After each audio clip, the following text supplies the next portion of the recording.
तो मेरे दोस्तों कैसे हैं आप सब। मेरा नाम है अभिषेक। मैं एक कंसल्टेंट सर्टिफाइड ऑप्टोमेट्रिस्ट हूं और अपने इस चैनल में ऑप्टोमेट्री से रिलेटेड बहुत सारी वीडियोस लेके आता रहता हूं। मेरे चैनल में कई सारी प्लेलिस्ट बनी हुई है, कई सारी वीडियोस पहले डली हुई है ऑप्टोमेट्री से रिलेटेड। अगर आपको उन वीडियोस को देखना हो तो इस वीडियो के बाद उन वीडियोस को भी आप चेकआउट कर सकते हैं। तो दोस्तों इस वीडियो में हम लोग बात करने वाले हैं हिस्ट्री की ट्रैकिंग। हम हिस्ट्री ट्रैकिंग कैसे करते हैं, तो चलिए शुरू करते हैं।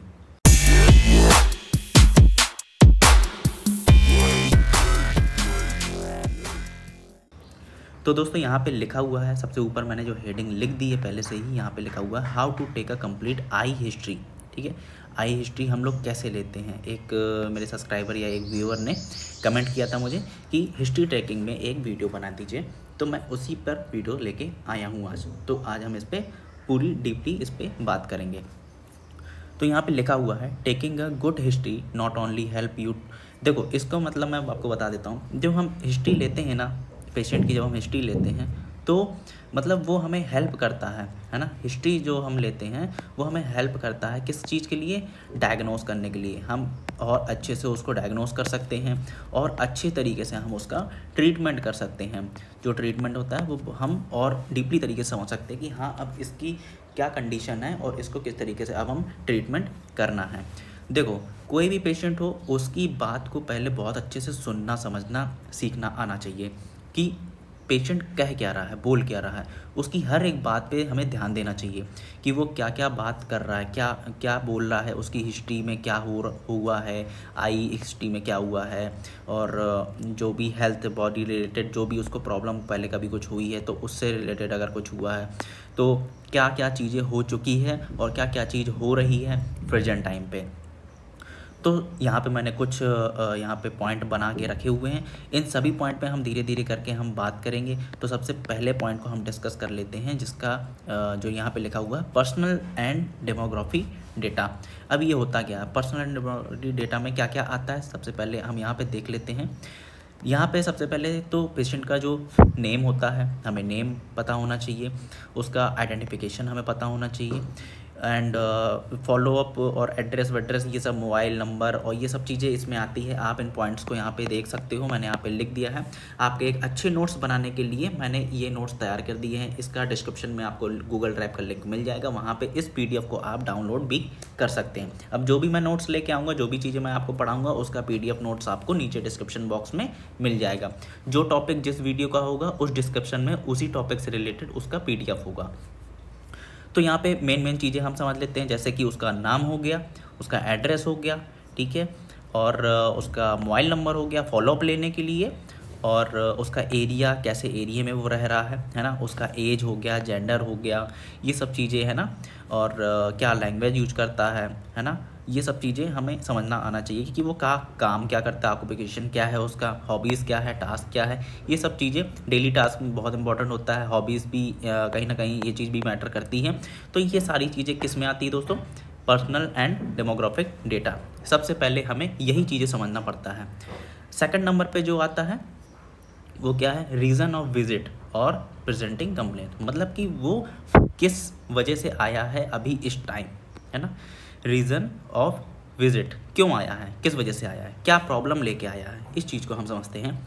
सबसे पहले हम यहाँ पे देखते हैं, यहाँ पे क्या लिखा हुआ है। सबसे पहले नंबर पे लिखा हुआ है रेड आई होना, ठीक है, सोर, पेनफुल आई, है ना। ये सब चीज़ें अगर हो रहा है, इंजरी कुछ हो गई है तो ये सब चीज़ें हो रही है तो पेशेंट आता है हमारे पास, है ना। डिक्रीज्ड विज़न, है ना, डिस्टेंस विज़न जो है वो ब्लरी हो रहा है। जो हमारा डिस्टेंस विज़न है वो थोड़ा सा नीचे आ रहा है, मतलब विज़न ब्लर हो रहा है। वन और बोथ आइज, एक आई में हो रहा है या दोनों आई में हो रहा है। ये सारी चीज़ें सडनली, ग्रेजुअली, जो भी जिस तरीके से जो हो रहा है वो तो हम विज़न जब हम टेस्ट करते हैं उसके बाद ही हमें समझ में आता है। थर्ड नंबर पे क्या है, वही सारी चीज़ें हैं ना, reduce ability of read small print, है ना, नियर ऑब्जेक्ट, ये सब चीज़ें देखने में प्रॉब्लम आ रही है। मतलब कहने का ये है कि जो भी पेशेंट आया है हमारे पास वो किस रीज़न से आ रहा है, क्या रीज़न है उसका, है ना। सबसे बड़ा उसका रीज़न क्या है कि आया है हमारे क्लिनिक में, हमारे हॉस्पिटल में या कहीं भी आप काम कर रहे हैं तो क्यों आया है, उसका सबसे बड़ा उसका रीज़न क्या है आने का। बस यही यहाँ पे लिखा हुआ है। कुछ रीजन यहाँ पे लिखे हुए हैं, आप यहाँ पे देख सकते पढ़ सकते हैं। कुछ एनी अदर स्पेसिफिक आई सिम्टम्स है ना, सच एज डबल विज़न, उसको डबल विज़न की प्रॉब्लम आ रही है तो हो सकता है इस वजह से वो आया हो। स्वेलिंग हो गई है, हो सकता है इस वजह से आया हो। आईलिड में हो सकती है वाटरिंग, मतलब पानी वानी आ रहा हो, इस वजह से आया हो। या फिर उसको भेंगापन की कुछ प्रॉब्लम आ रही हो, इस वजह से आया हो। तो ये कुछ रीजन्स यहाँ पे लिखे हुए हैं, किन रीजनों से, किन कारणों से पेशेंट हमारे पास आ सकता है।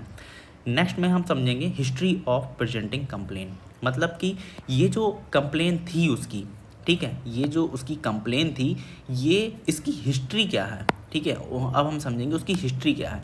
जैसे मान लो अगर उसको रेड आई हो रही है, ठीक है, उसकी आई रेड हो रही है, तो उसकी हिस्ट्री क्या है। उसकी हिस्ट्री का मतलब कि कितने टाइम से हो रहा है, 1 वीक से हो रहा है, 1 डे हो रहा है, 1 दिन हो गए हैं, 2 दिन हो गए हैं, 4 दिन हो गए हैं, ठीक है, ये सब चीज़ें समझेंगे।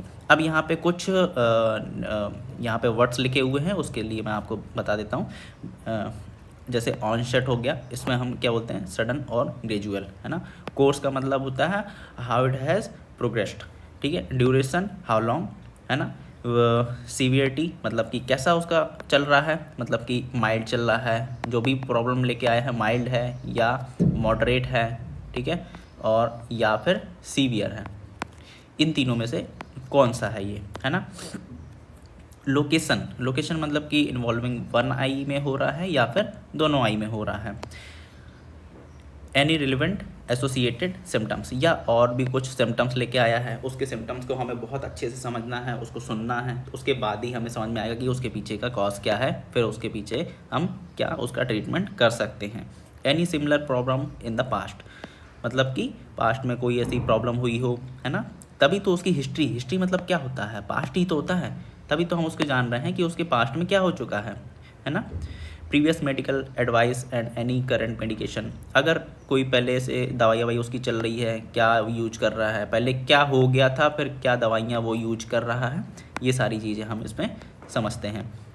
अब आते हैं पास्ट आई हिस्ट्री, मतलब ये तो था कि जो है किस मतलब कुछ भी कोई भी प्रॉब्लम हो रही हो उसकी हिस्ट्री, है ना। अब स्पेसिफिक आई हिस्ट्री के बारे में हम समझेंगे। तो यहाँ पे कुछ मैंने पॉइंट्स लिखे हुए हैं। History of similar eye complain in the past, this is important is recurrent condition such as, मतलब कि देखो जो भी उसको पहले कुछ प्रॉब्लम हो चुकी है, एलर्जी हो चुकी है, केराटाइटिस अगर हो चुका है ना, ये सब चीज़ें, कंजक्टिवाइटिस हो चुका है, आई से रिलेटेड उसकी हिस्ट्री क्या है, हम ये समझेंगे कि आई से रिलेटेड उसकी हिस्ट्री क्या है। यूवियाइटिस का ऐसा कुछ प्रॉब्लम हो चुका है, या कॉर्नियल में कुछ ऐसी प्रॉब्लम हो चुकी है, क्या हो चुका है, क्या उसकी आई में पहले कुछ प्रॉब्लम आई है या नहीं आई है, तो ये सारी चीज़ें, है ना। यहाँ पे मैंने पॉइंट बाई पॉइंट आपको लिख दिया है, मैं खाली आपको यहाँ पे सारी चीज़ें समझाऊँगा, मैं ऐसा नहीं कि वर्ड टू वर्ड मैं आपको बताऊं, ठीक है। यहाँ पे सिर्फ और सिर्फ मैं समझाऊंगा कि इसके के पीछे मतलब क्या है, रीज़न क्या है ना। अब यहाँ पे आप समझ सकते हो जैसे कि पास्ट ट्रॉमा, कुछ ऐसा चोट वोट लग गई है, ट्रॉमेटिक कंडीशन कुछ बनी है ना।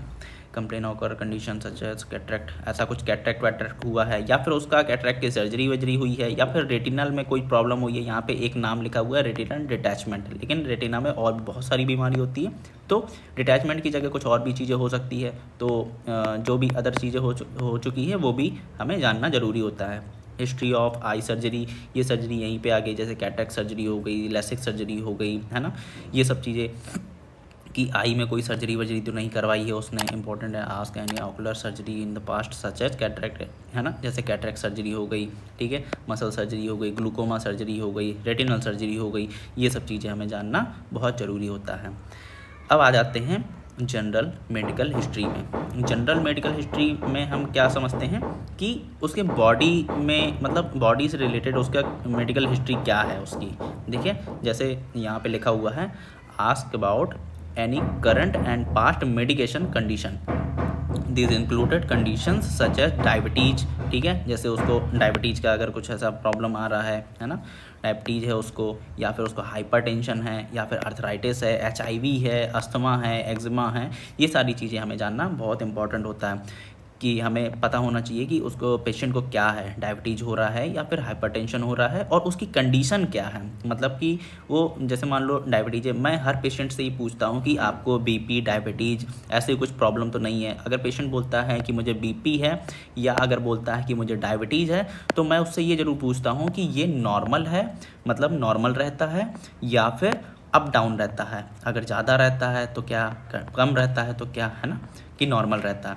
ये सारी चीज़ें हमें जानना बहुत ज़रूरी है। अब क्यों ज़रूरी है? अब जैसे मान लो डायबिटीज़ या हाइपरटेंशन या फिर कोई भी अदर ऐसे सिम्टम या बीमारी अगर होती है, डिसीज़ अगर होती है, तो उससे क्या होता है, हमारी जो आइज़ का पावर होता है दोस्तों, वो फ्लैक्चुएशन उसका बढ़ जाता है। अगर मान लो अगर डायबिटीज़ अभी उसकी डायबिटीज़ आगे भी उसकी अगर मान लो 150 अगर चल रही है, ठीक है, एग्जांपल बता रहा हूँ दोस्तों, अगर उसकी डायबिटीज़ 150 चल रही है अराउंड कुछ, और उसका जो है पेशेंट का विज़न जो भी है वो अभी नॉर्मल कंडीशन में है, लेकिन अगर डायबिटीज़ है उसको और उसने ध्यान नहीं दिया और ये 150 से पहुंच गया, ये 200 या 200 प्लस अगर पहुंच गया, तो ये जो आई की जो कंडीशन है और उसका जो विज़न है, उसमें विज़न में हमें बहुत सारे चेंजेस देखने को मिल सकते हैं, उसमें हमें प्रॉब्लम आ सकती है। जैसे मान लो जी हमें समझ में आ गया कि हाँ इसको डायबिटीज़ है और उसकी हाई डायबिटीज़ इसको रहती है। अब उसका विज़न टेस्ट किया और उसके बाद हमने उसका चश्मा बना के दे दिया, पावर निकाल के दे दिया। अब उसके बाद और उसका बीपी बढ़ा या फिर डायबिटीज़ बढ़ा, तो उससे क्या होगा, विज़न प्रॉब्लम आएगा, फिर चश्मा भी वही काम नहीं करेगा दोस्तों। चश्मा वो पहनेगा और उसको लगेगा कि यार मुझे इसमें दिख नहीं रहा, और फिर कंप्लेन लेके आएगा कि यार मुझे इसमें दिख नहीं रहा है, तुमने गलत चश्मा बना दिया। इस तरीके की प्रॉब्लम फेस करना मतलब इस तरह की प्रॉब्लम आ सकती है, इसलिए उसकी मेडिकल हिस्ट्री जानना बहुत इंपॉर्टेंट होता है। अब आते हैं फैमिली आई हिस्ट्री, मतलब कि उसकी जो फैमिली है, उसकी फैमिली में किसी को आई से रिलेटेड कुछ प्रॉब्लम आई है कि नहीं आई है। ये कैसे काम करता है, this can help to establish family, मतलब कि देखो फैमिली में किसी को अगर कुछ भी प्रॉब्लम हुई है, ठीक है, आई डिसीज़ में कोई प्रॉब्लम है या उसके मदर फादर या जो भी फैमिली में है उनको डायबिटीज़ की कुछ प्रॉब्लम हुई है या फिर हाइपरटेंशन की प्रॉब्लम हुई है। क्यों हम ये क्यों हम ये जानना चाहते हैं, क्यों?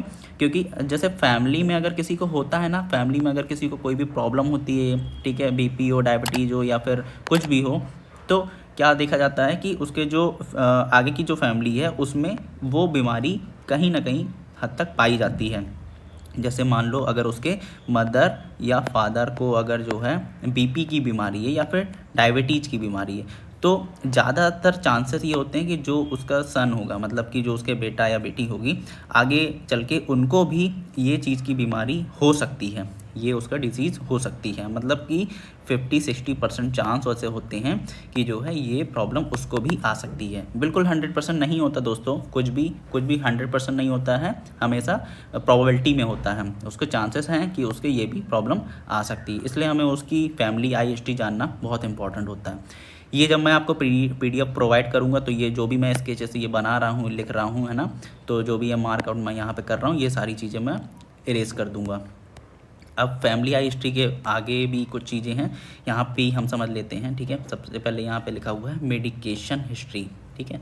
मेडिकेशन हिस्ट्री मतलब कि वो मेडिकल मतलब कि जो उसकी मेडिसिन चल रही है, क्या कब से चल रही है, कितने टाइम से चल रही है। मान लो अगर बीपी की मेडिसिन अगर उसकी चल रही है, ठीक है, बीपी या एग्जाम्पल ले लेते हैं डायबिटीज़, ठीक है, तो ये कितने टाइम से चल रही है, क्या उसको 1 साल से है, ठीक है, क्या उसको 5 साल से है, या उसको कितने टाइम से है, और ये नॉर्मल रहता है या फिर एब नॉर्मल रहता है, ठीक है, नॉर्मल रहता है या फिर एब नॉर्मल रहता है। ये सारी चीज़ें हमें जानना बहुत इंपॉर्टेंट होता है। अगला पॉइंट है एलर्जी हिस्ट्री। उसको किसी चीज़ की एलर्जी तो नहीं है पेशेंट को, मतलब कि उसको कैसे, मतलब एलर्जी का मतलब ये हुआ जैसे उसको वाटर से कोई एलर्जी है, सन रेज से कोई एलर्जी है, या फिर अदर किसी चीज़ से, धूल वूल से कोई एलर्जी है, जैसे कि धूल चलती है तो उसको प्रॉब्लम आ जाती है। जैसे कई बार मैंने ये देखा है कि धूल अगर होती है तो क्या होता है, छींक आती है, छींक आने के बाद ज़्यादातर देखा गया है कि आंखें भी रेड हो जाती हैं। तो ये सारी चीज़ें एलर्जी में आती है, क्योंकि उसको एलर्जी कभी हुई है किसी चीज़ से, या उसकी एलर्जी की कोई मेडिसिन वो चला रहा है या नहीं चला रहा है, ये सारी चीज़ें जानते हैं इसमें।